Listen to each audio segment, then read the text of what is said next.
सादर प्रणाम। मैं हूं नितेश गर्ग और आप देख रहे हैं INS 24/7 जनता टीवी। हरिभूमि परिवार में आपका स्वागत है। एक आपने कहावत सुनी होगी कि कौन कहता है आसमान में सुराख हो नहीं सकता, एक पत्थर तो तबीयत से उछालो यारो। सुनने में तो यह पंक्ति व्यवहारिक लगती है, लेकिन इसका क्रियान्वयन किया है एक शख्सियत ने। उसी शख्सियत से आपका दीदार कराएंगे।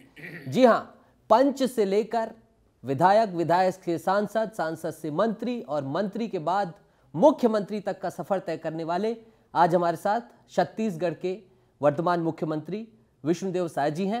सर, आपका बहुत बहुत स्वागत है INS 24/7 में। धन्यवाद। चाहे मध्य प्रदेश की बात की जाए, छत्तीसगढ़ की बात की जाए और राजस्थान की बात की जाए, सर सबकी नज़रें छत्तीसगढ़ में थी, क्योंकि एक ये महत्वपूर्ण राज्य हो जाता है, चाहे वो खनिज संपदा के दृष्टिकोण से देखा जाए या यहाँ के राजनीति की दृष्टि से देखा जाए, मिनरल की दृष्टि से देखा जाए, और राजनीतिक दृष्टिकोण से भी भारतीय जनता पार्टी के लिए ये राज्य बेहद अहम था। और मुख्यमंत्री के रूप में आपका चयन हुआ, मुख्यमंत्री आप बने और इतने बड़े राज्य की अब जिम्मेदारी मिली है, इसे आप कैसे देखते हैं सर? देखिए, चुनौती तो बड़ी है।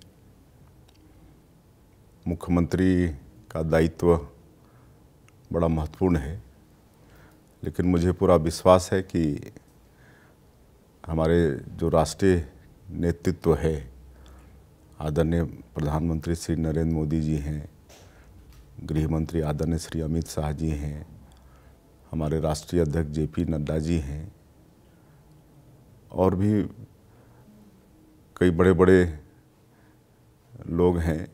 सबका आशीर्वाद, सबका मार्गदर्शन मिलेगा और छत्तीसगढ़ में जनता का बहुत बड़ा आशीर्वाद मिला है। और यहाँ हमारा प्रदेश का भी नेतृत्व है, कार्यकर्ता हैं जिन्होंने रात दिन एक करके भारतीय जनता पार्टी को जिताने का काम किया है। सबका ताकत हमको मिलेगा और निश्चित रूप से ये जो बड़ी जिम्मेदारी है उसको ठीक से निभाने में हम सफल हो पाएंगे।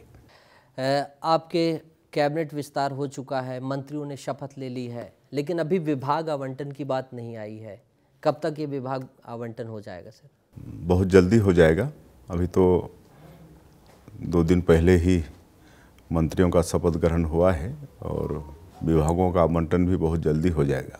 तो इसमें आपका वैचारिक मंथन बाकी है या आला कमान अभी वैचारिक मंथन कर? थोड़ा सा इंतजार करिए जी, बहुत जल्दी। एक पद खाली है सर, उसे लेकर भी बहुत सारे सवाल उठ रहे हैं और बहुत सारे लोगों की आशाएं हैं।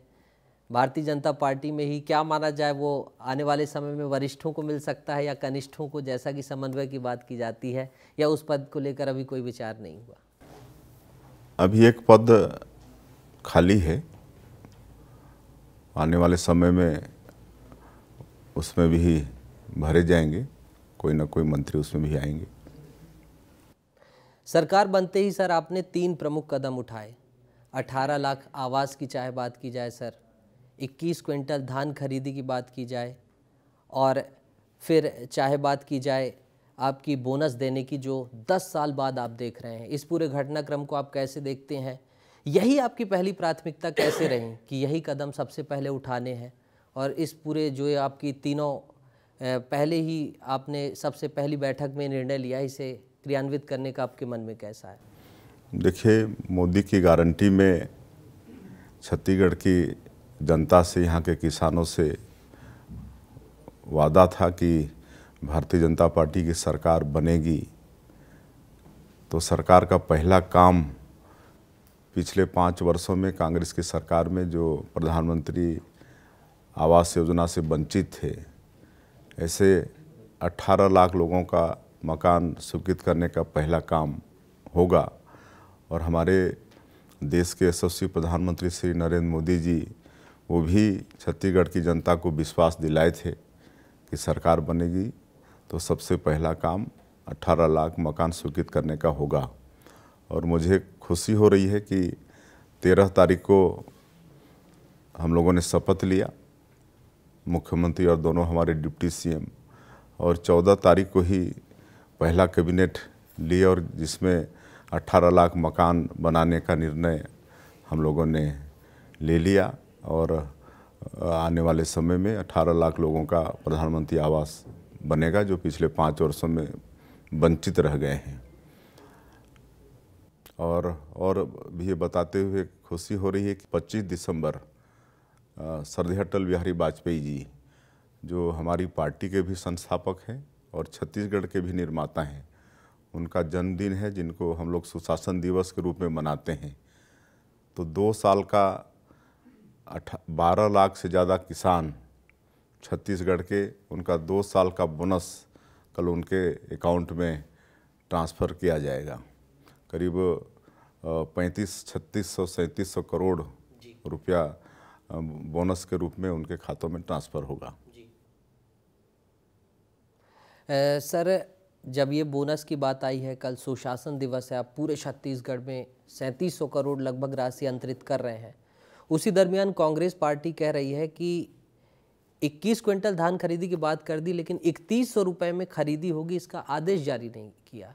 तो आप क्या जवाब देना चाहेंगे? हम लोगों ने वादा किया है मोदी की गारंटी में कि 21 क्विंटल प्रति एकड़ धान खरीदेंगे और 3100 रुपया प्रति क्विंटल धान का भुगतान मिलेगा।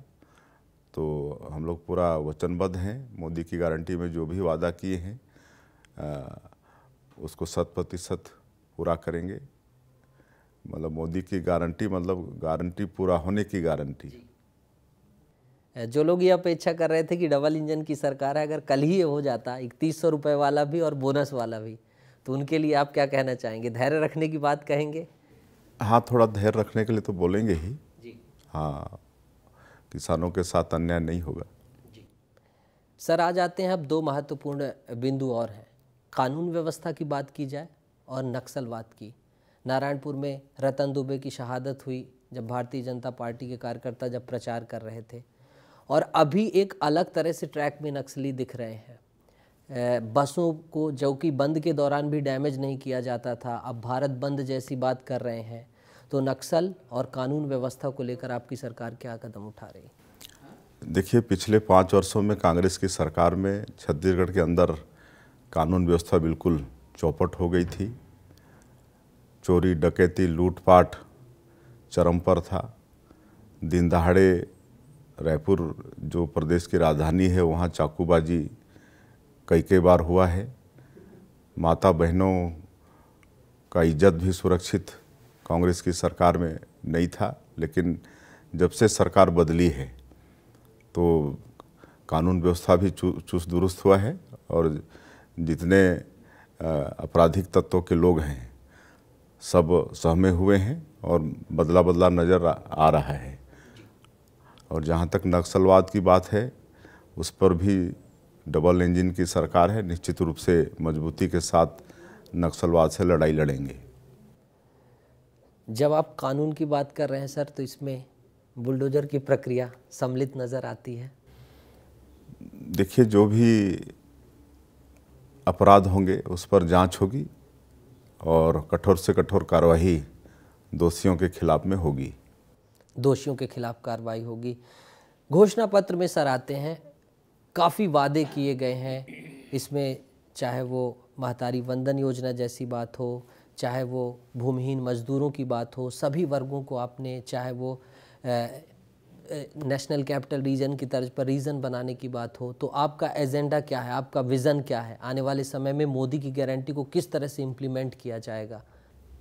देखिए, मोदी की गारंटी को 100% आने वाले 5 वर्षों में पूरा करेंगे और डबल इंजन की सरकार है तो इसका भी लाभ मिलेगा। और छत्तीसगढ़ एक बड़ा माइनिंग की दृष्टि से मिट्टी भी बहुत उर्वरा है, मेहनत किसान यहाँ पर हैं और हम लोग राजस्व कैसे प्राप्त हो इस पर विचार करेंगे और नया इकोनॉमी यहाँ पर डेवलप करेंगे, जनरेट करेंगे।